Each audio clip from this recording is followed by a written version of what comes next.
APRA, Angkatan Perang Ratu Adil. Ada beberapa materi yang akan kami bahas. Berikut adalah materinya. Sebelum mengenal jauh tentang APRA, kita harus tahu apa itu APRA terlebih dahulu. APRA atau Angkatan Perang Ratu Adil merupakan gerakan pemberontakan yang melancarkan aksinya pada 23 Januari 1950 di Bandung. Pemberontakan APRA dipimpin oleh Raymond Westerling, seorang mantan kapten tentara Hindia Belanda dari Kesatuan Koninklijk Nederland Indisch Leger atau kita sering sebut KNIL. Ada tokoh sekaligus pendiri dari APRA. Dia bernama Raymond Westerling. Dia lahir pada tanggal 31 Agustus 1919 di Istanbul, Kesultanan Utsmaniyah yang sekarang menjadi Turki. Dan dia meninggal pada tanggal 26 November 1987 pada umurnya yang ke-68 di Purmerend, Belanda. Di APRA, dia berpangkat sebagai komandan yang memimpin pemberontakannya di Bandung. Latar belakang terjadinya APRA. Mula-mulanya dibubarkannya negara bagian bentukan Belanda di Republik Indonesia Serikat atau RIS yang bergabung kembali dengan Republik Indonesia.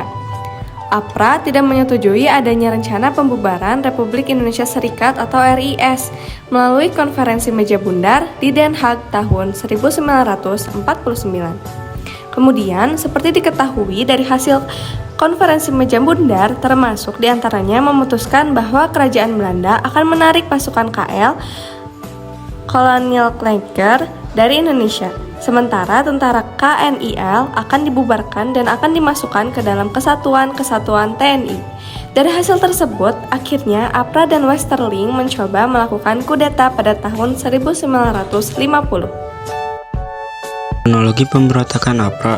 Pada pagi hari tanggal 23 Januari 1950, pasukan APRA bergerak dari Cimahi menuju pusat kota Bandung, terutama di markas divisi Siliwangi.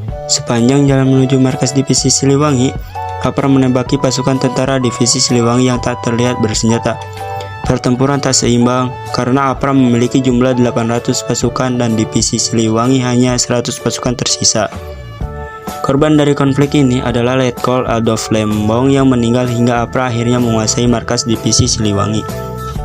Selain Bandung, Jakarta juga menjadi wilayah yang dijadikan target APRA karena pada Januari 1950, Jakarta dijadikan tempat untuk sidang kabinet RIS untuk membahas kembalinya Indonesia ke bentuk negara.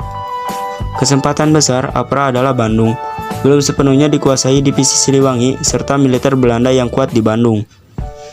Selanjutnya ada dampak dari APRA.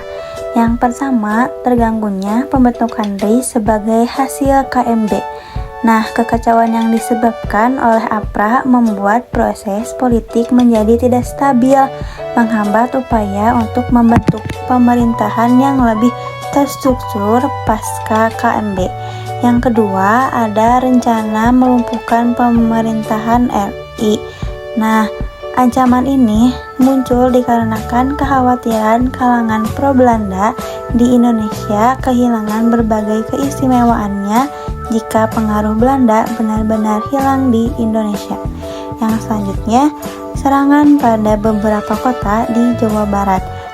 Pada tanggal 24 Januari 1950 terjadi serangan di beberapa kota di Jawa Barat, termasuk Bandung dan Garut. Ini merupakan sebagian dari aksi pemberontakan APRA. Serangan ini menandakan keseriusan APRA untuk menggapai apa yang mereka tengah inginkan. Yang selanjutnya, jatuhnya korban jiwa. Dampak paling tragis dari pemberontakan APRA adalah jatuhnya korban jiwa. Sekitar 2.000 warga sipil diperkirakan meninggal akibat pemberontakan ini, ditambah dengan ratusan anggota militer Republik Indonesia yang tewas dalam upaya menanggulangi aksi pemberontakan dari APRA tersebut. Yang terakhir adalah adanya ketegangan antara pemerintah Republik Indonesia dan Belanda.